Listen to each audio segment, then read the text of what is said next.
What's up, Leisure Games? It's May. What do you need to know? 10 games that I'm giving you.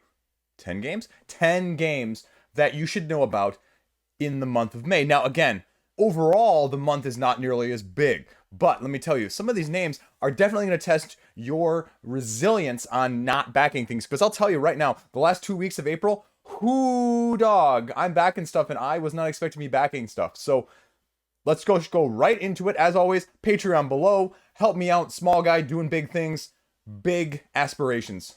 Hit the thumb button if you like it. Tell YouTube to tell other people. Let's go right into it.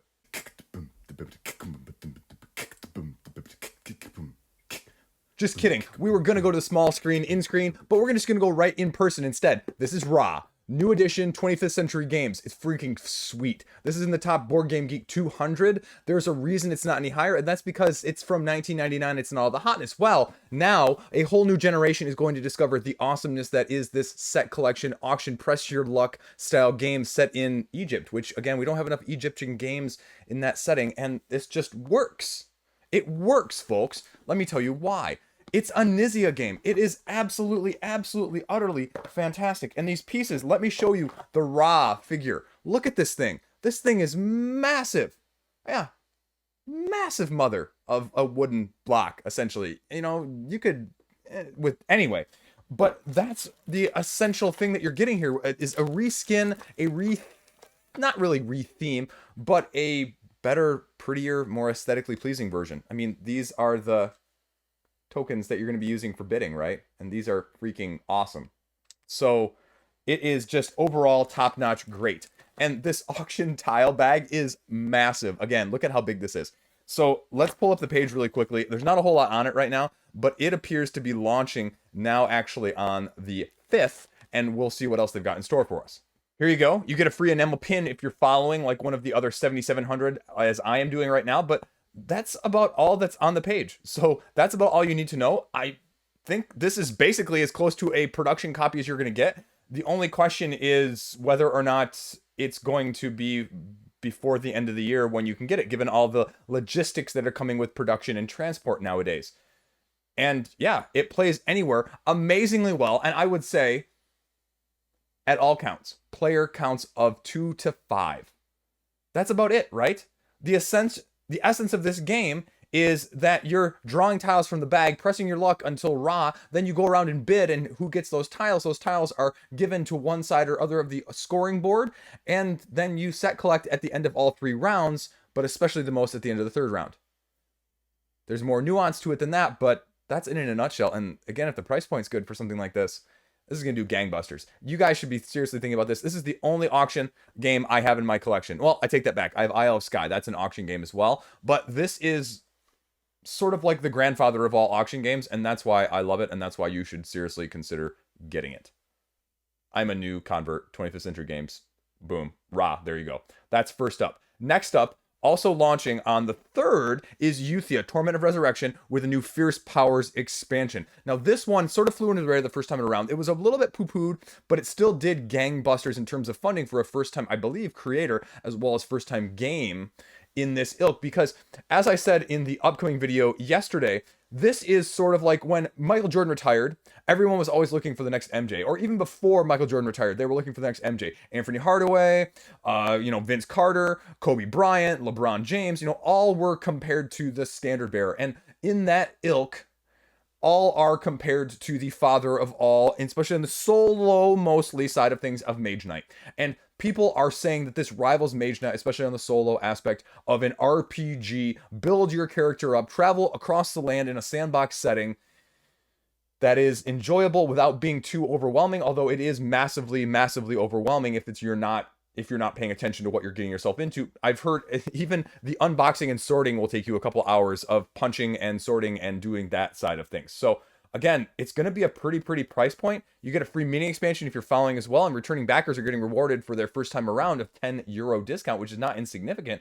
But I mean, it's not going to be cheap either, folks. This is going to be like, I think, something along the lines of $300 for the all-in. I think they have the pledge levels down here if we scroll down to the bottom, but I mean, it's miniatures too.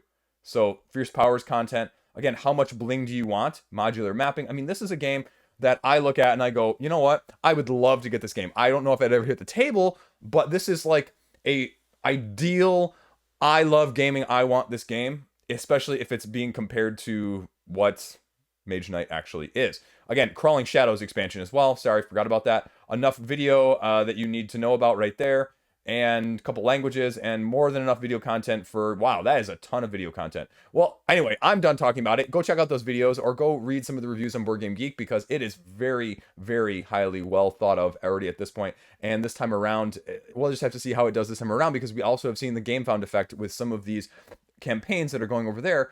Again, no fault of theirs, but Gamefound just doesn't have the foot traffic. So we'll see how this goes. But this one already has, like, what, 12,000 people following it. So again, this one's going to do gangbusters. This one's probably going to be one of the highest, if not the highest of the month, depending on how other things in this list shake out. Speaking of how other things in this list are going to shake out, let's just stay over on Gamefound. We'll go over to Castles of Burgundy Special Edition, and this is from Awakened Realms, and this is supposedly going to be launching in May. We do not have a date yet, though. I mean, they're bringing Castles of Burgundy out. They're bringing, again, just like with Ra, a more beautiful aesthetic for this dice worker placement game. There are 27,000 people following this. That dwarfs anything else that I have seen recently or at all. And do you need a big castle of Castles of Burgundy? No, you don't whatsoever. Do you need metal coins? No. Is the aesthetic a lot better looking? Absolutely. Is it one of the top best games well thought of on Board Game Geek of all time? Absolutely. Like you see there, top 20, 16 overall. And this is just making it more aesthetically pleasing. But again, I guess the question always is, if it's only more aesthetically pleasing, I mean, it's one thing with Ra. Ra isn't, like, super widely available, I don't think, and I believe it was out of print even at one point. But with Castles of Burgundy, it's still widely available, and they already did another edition, including a bunch of the expansions in 2019. So you're talking 3 years later, not with Ra, where the first edition came out 23 years ago. 3 years, 23 years. That is the interesting aspect there. How do you feel about that? Do you like the art? Do you like the bigger iconography that makes it easier to read? Campaign full of surprises. What else can you surprise in terms of a box of stretch goals for Castles of Burgundy, right?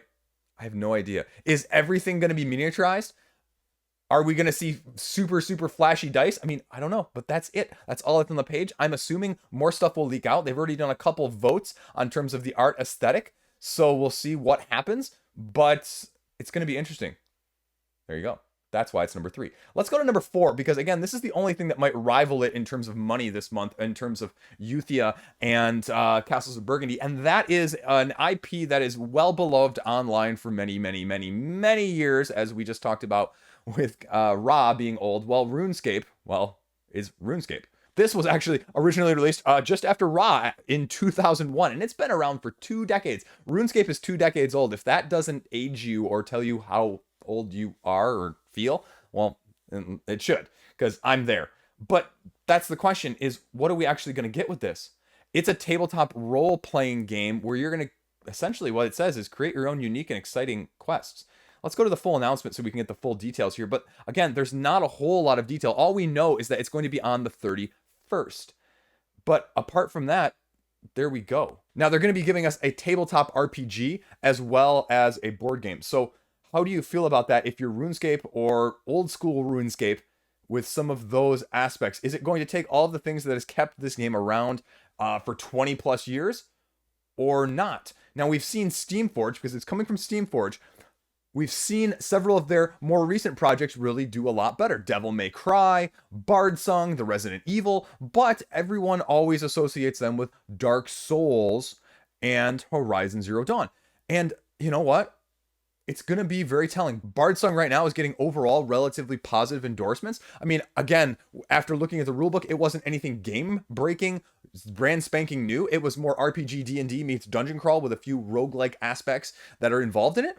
But it looked like it was possibly one of the most solid releases, secondary to maybe Monster Hunter. It seems like overall, if you're trending or trying to find the graph of how Steamforge games are doing, it seems to be going in this upwards direction as time has gone on. So you may look at those first two, but those are, almost, I don't want to say a decade, but probably 6-7 years old at this point with the first one. So,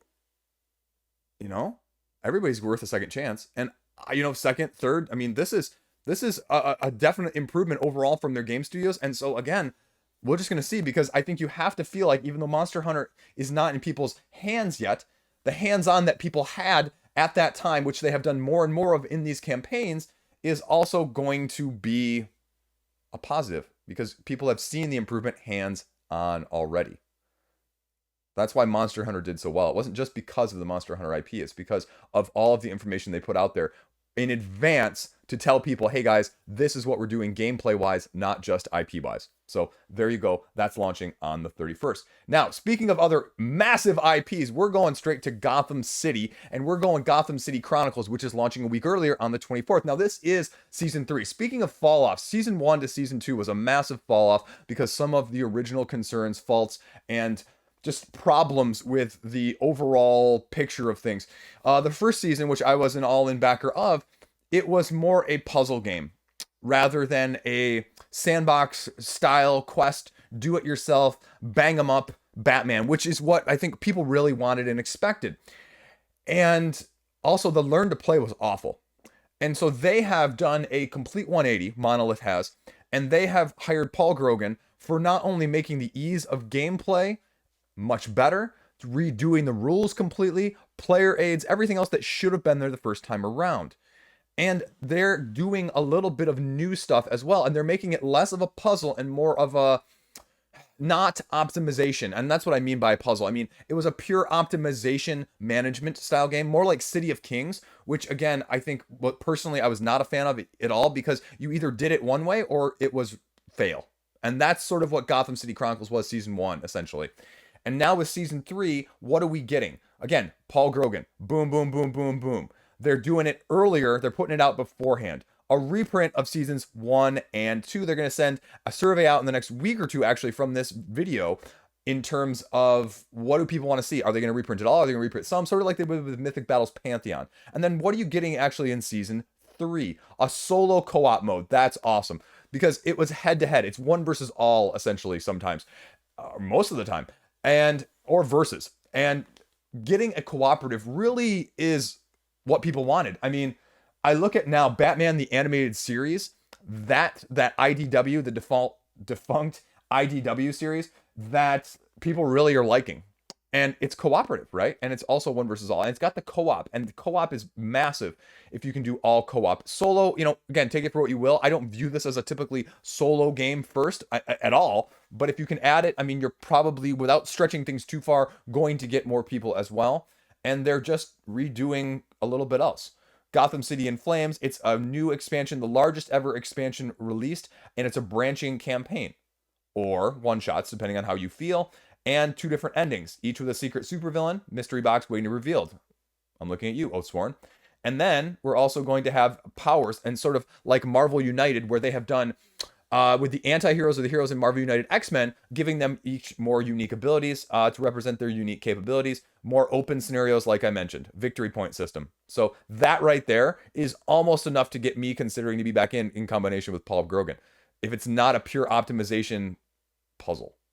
Then, again, Season 1 villains, you can use villains as heroes in certain situations. And then they're also doing a role-playing game. So, that's everything you need to know. And it's going to launch. And we're going to see how, again, speaking of redemption with Steamforge, redemption with Monolith with the Batman. And this speaks to it highly. Is it going to get enough? Is it going to be enough to get me back in? Especially if I own all of the animated series like I do?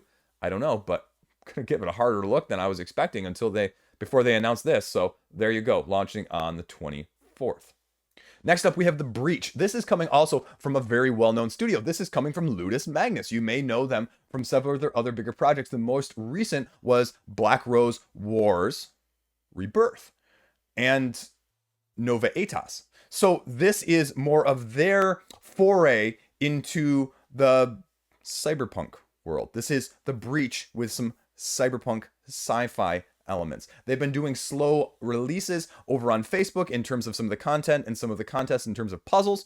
But what is the game actually about? It seems like, at least based on the pure Board Game Geek description, the foray into a quote-unquote net crawler. So cyberpunk meets dungeon crawl, or Android Netrunner meets dungeon crawl, essentially, is what they're going for, is the drift. Where you are hackers trying to steal information, trying to get more prestige and, essentially victory points. I mean, you're going inside the computer systems, hacking trying to get all of your information, your resources in your various factions, trying to improve their reputation. Again, Ludus Magnus, it's going to have miniatures.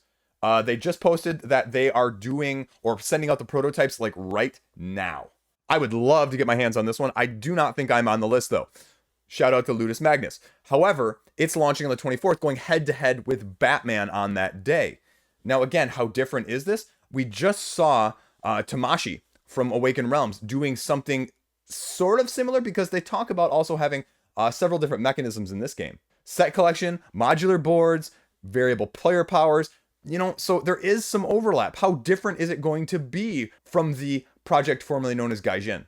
How different is it going to be than several of the others that are, you know, vaguely similar to this? How detail crawl is it going to be? How more hacking, upgrading your avatar, battling is it going to be? Where is the split in terms of that aspect of things? Maybe more like, even, I think, rather than Tamashii, comparing it to Burn Cycle, Chip Theory's more latest game. That's what I would probably compare it to, is more of a Burn Cycle with miniatures, at least on pure surface appearance. So we'll kind of see when it launches on the 24th. Now, going back to a property you already may know, this is Thunderstone Quest from AEG. Thunderstone Quest is putting out at least one, I think maybe two new expansions. The first one being called Deepwood Defenders. This is sort of, if you're not familiar with it, that's a lot of cards is what it is. It's a deck building sort of dungeon crawl, if you will. And it's definitely different. It definitely requires a different setup and a different overhead, and it sort of combines the two in a very good, but very intensive setup and teardown sort of way. Which is why my copy has not nearly seen as much table time, which is why I actually skipped the last Kickstarter, because this is something like expansions like 10 and 11 or 11 and 12 or something like that. And they've come out in successive waves after the first one or two by sets of 2. I mean, here's a blown up image of somebody's sets, and you basically, like I said, pick these. It's more like Aeon's End meets Dungeon Crawl, if you will. I mean, you grab these randomizers and you make your market and you crawl through the dungeon and beat beasts. Competitive, cooperative, solo, all of it. Here you can see just a basic hero in terms of their attacks, their strengths, their asymmetry when they level up, so you get a sense of a little bit of what you're doing. You go over to the Board Game Geek forums here. It was given out in a recent update, as well as over on Facebook, March 17 to May 27, and you are getting a brand new nature-focused quests with one of the greatest deck building games of all time, Thunderstone Quest. Now, if the setup and the teardown wasn't as bad or as much, I mean, this is a massive freaking box, folks. They introduced the barricade mode, which allowed it to be done a lot quicker and a lot easier, but it's still, you know, difficult to get. And I'm super interested, but I haven't played my copy enough in the first place because it's just a little bit more overhead wise and a little bit, again, stuff to deal with. And so when I have something like Aeon's End, or even some of the other smaller modular deck builders along the lines of Asonia, which is more recent, it's just easier to get to the table, and that is a big factor. And so it's not that I don't want all of this stuff for this, but I have more stuff than this that I'm even going to be played in the next year. So do I really need more of it? And the answer probably is no, unless I start, again, shedding some of my collection, which I'm trying to do, which is a whole nother separate video.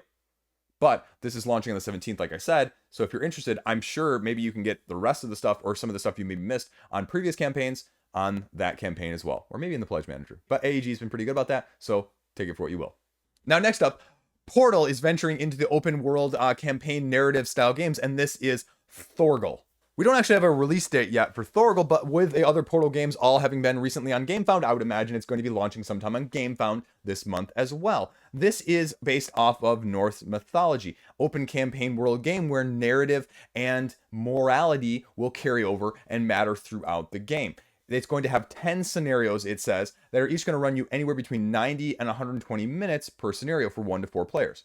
A book of maps. Now, again, there's no pictures here on Board Game Geek, but it's going to have said book of maps where you're going to exploring the map, and it's going to give you different waypoints, objectives, quests that you can fulfill along the way as you explore it. Side quests are available. They may help you win the scenario as a whole overall, but you also get the ability to choose whether or not you're going to travel as a group or individually throughout said map in the first place. This one definitely high on my radar. I mean, I'm being very selective about my open world campaign games, but that seems like an interesting promise or an interesting concept. And the question just is, how is it going to be different than the 3 or 4 that we saw in the last year, or even something that's going on right now in terms of Sleeping Gods? So those are going to be the head-to-head comparisons, and we'll see what Portal Games can do with it when it comes out sometime later this month. Next up, getting near the end here, folks, from Game Brewer this month, This is Amygdala. This is Game Brewer. They are upcoming crowdfunding projects, now subject to change, but this is Amygdala. And why am I interested in this abstract game? Because it's a Kramer and Kiesling. I think that speaks volumes. And, I mean, that looks freaking cool. I don't know what's going on there, but it looks pretty awesome. So what are you actually doing in this game, though? So, I mean, if you're going to name a game Amygdala, right, it's going to have to be actually based on the part of the brain that controls the emotions named the amygdala. And you're going to be trying to control regions of the amygdala in order to store resources via those specific emotions in order to unlock certain areas of emotions on the main tile board. But then is where the real tricky part comes in. Then you're going to use that set collection tile placement aspect to ping them together, essentially, string them along in a row in a certain way to score the most victory points. Now, again, there's no information on Board Game Geek beyond that, but set collection, tile building, abstract, oh man, I am all in on this one if the price point is good and the gameplay looks halfway decent. I mean, halfway decent, I mean excellent, because Kramer and Kiesling. So, it is launching potentially on the 30th. That's why it's on the list, though, because you know me and, you know, Liege loves his abstracts. So, there you go. So, what's the last one up on this list? It's Moon. Moon. Pick, pass, building, drafting game. This is, again, if this looks slightly familiar, it should. Sinister Fish Games, Villagers, Streets, now we have Moons. You are hand drafting through 3 different rounds, one of 5 different aspects of building your base on the moon. Randomly selected reputation cards, which are going to give sort of overarching victory point conditions as well to go along with the leaders in each one of those 5 separate aspects at the end of each round. Combination, we'll see if the sum can be greater than the individual parts when Sinister Fish Games puts this out, I believe, at the end of the month as well on the 31st. That's it. Those are the 10 you need to know for this month so far. I mean, there's other things that I did not cover. Honorable mentions here at the end. Tiny Epic Vikings, the newest and latest from Gamelin Games, which is going to be launching about the 10th, I believe, in an area control style game, as all good area control style games are based on Ragnarok and Vikings in general. Then we also have the Flood, using heavy Euro mechanisms with hex-based systems in a slightly different way, as well as a bunch of new maps for the Age of Steam Deluxe, launching as well in the first week of May. So, again, a little bit of something for everybody. Moving parts everywhere. That's all I got. Those are the big ones. I'll cover them all on a weekly basis when they roll out, though. So if you want to see my analysis, my breakdown, and whether or not you should back it, check that out as well every Friday. Tune in. Stay subscribed. Help me get more stuff to talk about so I can just talk about board games, which I love doing. So that's all I got. Stay classy. See you around. Kids killed it at soccer today. They killed it. Well, the 6.5-year-old should be playing on the 8-year-old's team. I mean, he's playing in the pre/K. I had to hold him back, essentially, and he still scored 6 of their 8 goals. Whoops. But the kids had fun. That's all that matters. And my kids had fun. So, boom, there you go. And I don't know what I'm doing coaching anyway, so that's okay. I don't take it too seriously. So, I'm good with it. See you around. Have a great weekend. The rest of your weekend before you go back to work, hopefully. That's all I got. I'm rambling now. Okay, I'm done. Peace.